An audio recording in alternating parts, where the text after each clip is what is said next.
जय गुरुदेव, जय गुरुदेव, जय गुरुदेव। भक्ति मार्ग में प्रेम की रीति और नीति एकदम विपरीत है। जब आप संसार में आपका किसी से प्रेम होता है तो प्रेमी के आसपास भी अगर कोई हो तो उसे देखे या उसे चाहे वो व्यक्ति, तो आपको ईर्ष्या होती है, आप बर्दाश्त नहीं कर पाते हो हैं। आपके प्रेमी की अगर कोई बड़ाई करे तो आप भयभीत हो जाते हो कि कहीं हमारा प्रेमी हमसे अलग ना हो जाए। एक डर सा आपके हृदय में आ जाता है और आप उससे विमुख नहीं होना चाहते हो। लेकिन भक्ति मार्ग में अगर आपके प्रेम प्रभु से करते हो, अपने प्रभु प्रीतम की अगर कोई व्यक्ति चर्चा करता है तो आपको बड़ी सुखानुभूति होती है। आपको लगता है कि वो व्यक्ति सिर्फ आपके प्रीतम की ही चर्चा करता रहे, और वो भी उतना ही प्यारा लगने लगता है। जो व्यक्ति आपसे अपने प्रभु की चर्चा कर रहा है उतना ही प्यारा लगता है जितना कि आप प्रभु से प्यार करते हो। प्रभु के प्रीतम का गुणगान हो या उनकी चर्चा हो किसी के मुख से, तो आपका हृदय गदगद हो जाता है। ये प्रीत की जो रीति है वो संसार की रीत से एकदम अलग है, क्योंकि प्रभु से जब आप स्नेह करते हो तो उसमें आपका कोई स्वार्थ नहीं होता, किसी तरीके की मांग नहीं होती है, और ये प्रति दिन ये आपका स्नेह बढ़ता ही चला जाता है। ये भेद आपको गुरु ही बताते हैं कि संसार का प्रेम और उस परमपिता परमेश्वर से प्रेम की रीत क्या है। जो सच्चा गुरु होता है वो कहते हैं कि जो ये स्वार्थ का संसार है उससे आप परमार्थ के संसार में कैसे प्रवेश करते हैं। हम सभी स्वार्थ की नाव में सवार हैं, और उस नाव से किस प्रकार हम परमार्थ की नाव पर कदम आगे रखते हैं ये गुरु ही सिखाता है। और गुरु ही हमको बताता है कि मनुष्य संसार के कर्तव्यों को निभाते हुए, उनकी जिम्मेदारियों को पूरा करते हुए किस प्रकार से वो धीरे धीरे अपने आप को उस संसार से अलग करके ईश्वर की भक्ति की ओर बढ़ता है। ये आपको गुरु ही सिखाता है। परमार्थ की सीढ़ी पर चढ़ने के लिए सबसे पहले तो हमें अपने आप को उस काबिल बनाना होता है, फिर उसमें हमारे गुरु का बहुत बड़ा हाथ होता है। ये कला उन्हीं के पास होती है कि मनुष्य को सांसारिक स्वार्थों से किस तरीके से धीरे धीरे अलग किया जाए। मनुष्य जब सांसारिक स्वार्थों से जुड़ा होता है तो वो लोभी हो जाता है। वो अपने घर परिवार से बाहर नहीं देख पाता है। अपने इसी स्वार्थ पूर्ति में वो दिन प्रतिदिन लगा रहता है और धीरे धीरे जीवन की अमूल्य सांसों को खोकर एक दिन इस संसार से चला जाता है। ये माया का संसार है जहाँ हमारी सारी लड़ाई इसी बात की है कि बाप तो कहता है कि मैं बेटे को पाल रहा हूँ, और बेटा कहता है कि मैं बाप को खिला रहा हूँ। मालिक कह रहा है कि मैं कारीगरों को, घर को पाल रहा हूँ और कारीगर ये सोचते हैं कि अगर मैं नहीं करूँगा तो मालिक का घर नहीं चलेगा।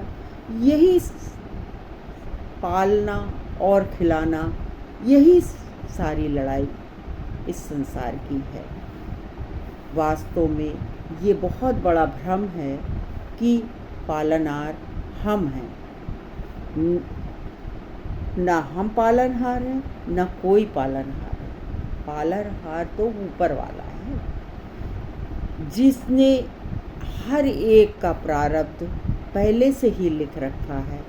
हर जीव अपना प्रारब्ध लेकर इस धरती पर आता है। कोई किसी को नहीं पालता, सभी अपने अपने हक का कर्तव्य निभा रहे हैं। और ये कर्तव्य भी अगर कहीं धर्म का आधार लेकर के निभाया जाए तो यही आपका कर्म पुष्ट होकर एक दिन पुण्य का रूप ले लेता है। लेकिन जहाँ ये भाव स्वयंभू बनकर व्यवस्थापक का रूप ले लेता है तो आपके अंदर अहंकार जाग जाता है। अगर मैं इसे इस प्रकार भी कहूँ कि जब कभी आप कोई कार्य करते हो तो उसका कर्ता धर्ता अपने आप को ही मानने लगते हो कि अगर मैं ऐसा नहीं करता तो ऐसा नहीं होता, अगर मैं उसकी रोटी की व्यवस्था नहीं करता तो वो शायद मर जाता।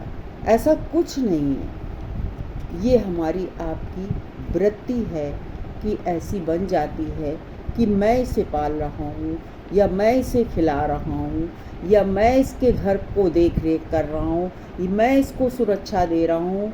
ये सब एक भ्रम है। जब आपके अंदर इस तरीके का भाव उत्पन्न हो जाता है कि मैं ही सब कुछ हूँ तो आप भक्ति मार्ग से कोसों दूर चले जाते हो। आपका मन जो होता है वो दूषित हो जाता है।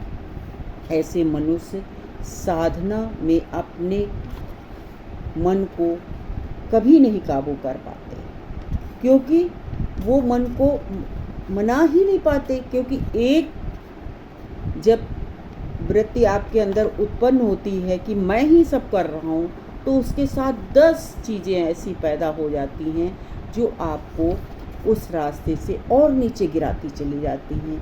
तो ऐसे में भक्ति भाव उत्पन्न होना बहुत बड़ी बात है। कैसे उत्पन्न होगा? ऐसे में तो मन ही आपका काबू में नहीं रहेगा, क्योंकि भक्ति मार्ग के लिए आपको लोभ, अहंकार, ईर्ष्या का त्याग करना पड़ेगा। और साधना की जो शुरुआत है वो तो शुरुआत ही उसकी रगड़ झगड़ से होती है, क्योंकि आपको अपने आप से भी लड़ना पड़ता है और मन से भी लड़ना पड़ता है। मन का तो कार्य ही है उत्पात मचाना, और वो उत्पात मचाता है तो आपको उससे लड़ना भी पड़ता है, उसको समझाना भी पड़ता है, उसको मनाना भी पड़ता है। तब जा कर के वो आस्ते आस्ते उस रास्ते पर चलता है। क्योंकि आपने कभी भी देखा होगा, जब भी आप मन के बस में होते हो तो उसी के अनुसार काम करते चले जाते हो, फिर आपकी बुद्धि और विवेक काम नहीं आता। इसी तरीके से जब मन धीरे धीरे से उस रस का, प्रभु प्रेम की भक्ति का रस पीने लगता है तो वो आसक्त हो जाता है। और जब आसक्त हो जाता है तो वो इतना शक्तिशाली हो जाता है कि वो आपके साथ भक्ति मार्ग पर जब आप साधना करने बैठते हो तो वो आपका साथ देने लगता है, अर्थात आपके काबू में आ जाता है।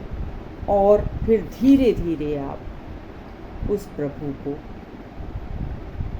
पाने की सीढ़ियाँ चढ़ते चले जाते हो और ये मन शक्तिशाली होकर के आपके गुरु की हर आज्ञा को भी मानने लगता है।